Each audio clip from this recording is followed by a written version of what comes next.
আমি আপনাদের উদ্দেশ্যে খুব সংক্ষিপ্ত যে কথাটি বলবো সেটি হচ্ছে এই যে ডক্টর ওবায়দুল ইসলাম কিন্তু একজন শিক্ষক এবং আমি নিজেও নিজেকে এখনো একজন শিক্ষক হিসেবেই বিবেচনা করি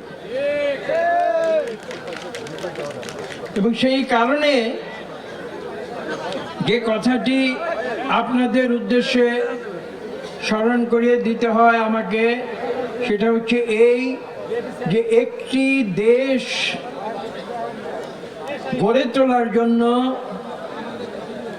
একটি কথা প্রচলিত আছে, সেটি হচ্ছে এই শিক্ষক হচ্ছে মানুষ গড়ার কারিগর। এবং বাংলাদেশকে সত্যিকার অর্থে গড়ে তুলতে হলে যে বিষয়টি প্রয়োজন সেটি হচ্ছে শিক্ষাকে সবার আগে তুলে ধরতে হবে।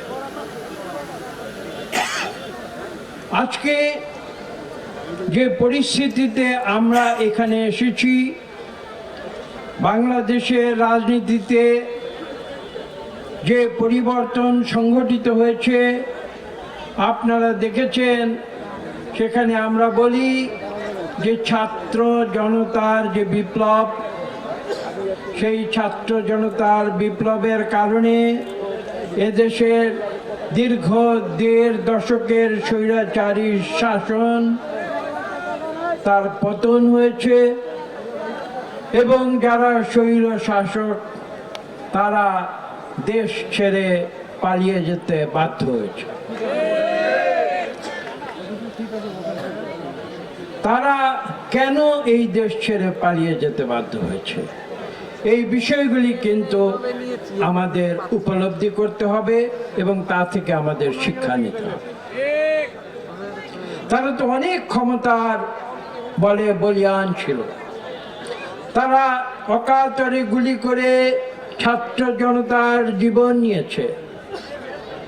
এমনকি পৃথিবীর ইতিহাসে যদি আমরা পর্যালোচনা করি তাহলে দেখা যাবে এই স্বল্পতম সময়ের ভেতরে এত মানুষ তাদের বুকে রক্ত ঝরেছে, পৃথিবীর ইতিহাসে এর অনেক বেশি উদাহরণ খুঁজে পাওয়া যাবে না। কিন্তু শেষ পর্যন্ত কি হয়েছে? বন্দুকের গুলি কিন্তু এদেশের ছাত্র জনতাকে দমাতে পারে নাই। ছাত্ররা বন্দুকের গুলির মুখে বুক চিতিয়ে দিয়ে বলেছে যে আসো, তোমরা আসো। আবু সাইদ বলেছে যে তোমরা আসো, আমাকে গুলি করো, দেখি কত গুলি তোমরা করতে পারো, কিন্তু আমাকে হারাতে পারবে না, আমি বিজয়ী হব। এবং আবু সাইদ বিজয়ী হয়েছে। আজকে এই বাংলাদেশকে যদি আমরা সত্যিকার অর্থে একটি উদারনৈতিক গণতান্ত্রিক রাষ্ট্র শুধু নয়, বিশ্বের বুকে একটি সম্মানজনক রাষ্ট্র হিসেবে আমরা রূপান্তরিত করতে চাই, তাহলে কিন্তু আপনাদের মনে রাখতে হবে শুধু স্লোগান দিয়ে সেটা হবে না। আমি কঠিন কথা বলছি, আমাকে ক্ষমা করবেন, কিন্তু স্লোগান দিয়ে বিশ্বের সবচেয়ে শক্তিশালী বা একটি সম্মানজনক জাতি হওয়া যায় না। সেটা করতে হলে কি করতে হবে?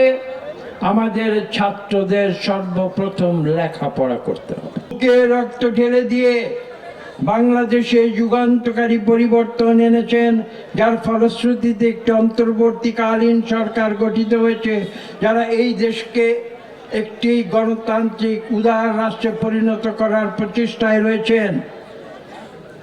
আমি তাদেরকে শুধু এই কথাটি স্মরণ করিয়ে দিতে চাই যে নিজের স্বার্থ বিসর্জন দিয়েই কেবল দেশকে রক্ষা করা যায়।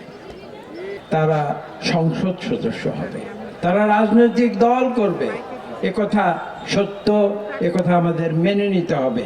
কিন্তু তার আগে যদি কেউ বলে যে আমি ক্লাসরুমে যাব না, আমি লেখাপড়া করব না, আমি দেশ পরিচালনার জন্য যে গুণাবলী প্রয়োজন সেই গুণাবলী আমি অর্জন করব না, কিন্তু আমি দেশ শাসন করব, তাহলে কিন্তু সেটা সঠিক কথা হবে না।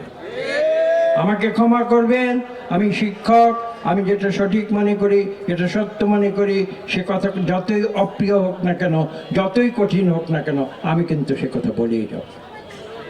এবং সেই কারণে হয়তো অনেকে আমাকে বলেন যে বাংলাদেশের রাজনীতির যে লেখাপড়া, সেই রাজনীতির লেখাপড়া কিন্তু আমি করতে পারি না।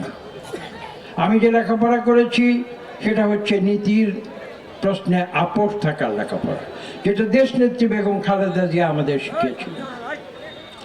আমি যেই লেখাপড়া করেছি সেটা হচ্ছে বাংলাদেশের স্বাধীনতার আদর্শের লেখাপড়া, যে লেখাপড়া আমাদের শহীদ প্রেসিডেন্ট জিয়া রহমান আমাদের শিখিয়েছিলেন। এবং আমি সেই আদর্শে বিশ্বাস করি।